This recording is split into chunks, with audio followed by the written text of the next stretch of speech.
ಶರಾವತಿ ನದಿಗೆ 2 ಬಾರಿ ಅಣೆಕಟ್ಟನ್ನು ಕಟ್ಟಲಾಗಿದೆ. ಒಂದು 1945ರಲ್ಲಿ ಮಡೆನೂರು ಅಣೆಕಟ್ಟನ್ನು ಕಟ್ತಾರೆ. ಅಲ್ಲಿಂದ ವಿದ್ಯುತ್ ಶಕ್ತಿ ಉತ್ಪಾದನೆ ಮಾಡಲಿಕ್ಕೆ ಆರಂಭ ಆಗುತ್ತೆ.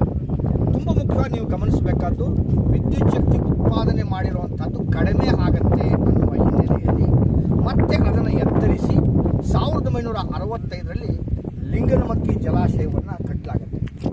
ಅತ್ಯಂತ ವಿನೂತನವಾದಂತಹ ಮಾದರಿಯನ್ನು ಬಳಸಿ ಲಿಂಗನಮಕ್ಕಿ ಜಲಾಶಯವನ್ನು ಕಟ್ತಾರೆ. ಇವತ್ತು ಈ ಒಂದು ಲಿಂಗನಮಕ್ಕಿ ಜಲಾಶಯದ ಮೇಲ್ಗಡೆಗೆ ನಾವು ನಿಂತಿದ್ದೀವಿ. ಶರಾವತಿ ನದಿ ಮೈದುಂಬಿ ಹರಿತಾ ಇದೆ. ಬಹುಶಃ ಅತ್ಯಂತ ಹೆಚ್ಚು ಮಳೆಕಾಡುಗಳನ್ನು ಹೊಂದಿರುವಂತಹ ಪ್ರದೇಶ ಈ ಒಂದು ಶರಾವತಿ ಕಣಿವೆ. ಈ ಕಣಿವೆಯ ಮೇಲುಗಡೆಗೆ ನಾವು ಇವತ್ತು ಮುನ್ನಡೀತಾ ಇದ್ದೇವೆ. ಸುತ್ತಲೂ ದ್ವೀಪಗಳಿವೆ. ನನ್ನ ಬಲಭಾಗದಲ್ಲಿ ಅಣೆಕಟ್ಟಿದೆ.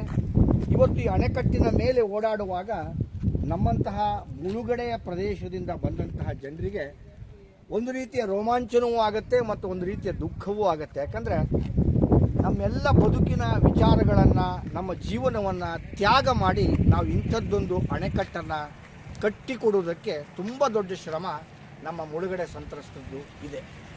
ಇವತ್ತಿಗೂ ನಾವು ಯೋಚನೆ ಮಾಡ್ತೀವಿ, ನಮ್ಮ ಊರು ಇಲ್ಲಿತ್ತು, ನಮ್ಮ ಮನೆ ಇಲ್ಲಿತ್ತು, ನಮ್ಮ ಶಾಲೆ ಇಲ್ಲಿತ್ತು, ನಮ್ಮಪ್ಪ ಇಲ್ಲಿ ಓಡಾಟ ಮಾಡ್ತಾಯಿದ್ರು, ಅನೇಕ ಜನ ವ್ಯಾಪಾರ ಮಾಡ್ತಾಯಿದ್ರು. ಇಂತಹ ಪ್ರದೇಶ ಇದ್ದಕ್ಕಿದ್ದಾಗೆ ಮುರಿದು ಹೋಯಿತು. ಈ ಲಿಂಗನಮಕ್ಕಿಯ ಈ ಅಣೆಕಟ್ಟು ಏನಿದೆ, ದೇಶದ ಅತಿ ಹೆಚ್ಚು ಉತ್ಪಾದನೆ ಮಾಡುವಂತಹ ವಿದ್ಯುತ್ ಶಕ್ತಿಯನ್ನು ಉತ್ಪಾದನೆಯನ್ನು ಮಾಡುವಂತಹ ಒಂದು ಲಿಂಗನಮಕ್ಕಿ ವಿದ್ಯುತ್ ಆಲೋಚನೆ ಏನಿದೆ, ಇದು ತನ್ನದೇ ಆದಂತಹ ಹೊಸ ಸಂಗತಿಗಳನ್ನು, ಅತ್ಯಾಧುನಿಕವಾದಂತಹ ವಿಚಾರಧಾರೆಗಳನ್ನು ಇಟ್ಕೊಂಡು ಇದನ್ನು ಕಟ್ಟಿದ್ದಾರೆ. ಇವತ್ತು ನಾವು 1965ರಲ್ಲಿ ಕಟ್ಟಿದಂತಹ ಲಿಂಗನಮಕ್ಕಿಯ ಈ ಜಲಾಶಯದ ಅಣೆಕಟ್ಟೇನಿದೆ ಅದರ ಮೇಲೆ ನಾವು ಓಡಾಟ ಮಾಡ್ತಾ ಇದ್ದೇವೆ. ರಾಜ್ಯಕ್ಕೆ ಅತಿ ಹೆಚ್ಚು ವಿದ್ಯುತ್ತನ್ನು ಉತ್ಪಾದಿಸಿಕೊಡುವಂತಹ ನೀರನ್ನು ಬಳಸಿ ಮಾಡುವಂತಹ ಒಂದು ವಿದ್ಯುತ್ ಉತ್ಪಾದನೆ ಮಾಡುವಂಥ ಪ್ರದೇಶ.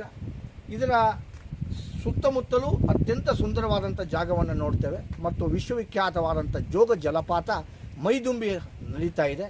ಇವೆಲ್ಲದರ ಮಧ್ಯದಲ್ಲಿ ಲಿಂಗನಮಕ್ಕಿಯ ಈ ಜಲಾಶಯದ ಗೇಟ್ಗಳನ್ನು ಇವತ್ತು ಅದನ್ನು ತೆರೆಯುವ ಮೂಲಕ ಅದರ ದೃಶ್ಯಗಳು ಇನ್ನೂ ಇಮ್ಮಡಿಗೊಳ್ಳುತ್ತೆ.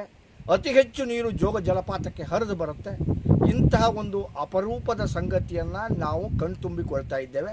ಈ ಎಲ್ಲ ಕೆಲಸಗಳಿಗೆ ಸಾಕ್ಷಿಯಾಗ್ತಾ ಇದ್ದಾರೆ ನಮ್ಮ ಶಿವಮೊಗ್ಗ ಜಿಲ್ಲೆಯ ಜಿಲ್ಲಾ ಉಸ್ತುವಾರಿ ಸಚಿವರಾಗಿರುವಂತಹ ಮಧು ಬಂಗಾರಪ್ಪನವರು, ಸಾಗರ ವಿಧಾನಸಭಾ ಕ್ಷೇತ್ರದ ಶಾಸಕರಾಗಿರುವಂಥ ಗೋಪಾಲಕೃಷ್ಣ ಬೇಳೂರವರು ಮತ್ತು ಈ ಶರಾವತಿ ಕಣಿವೆಯ ಜನ.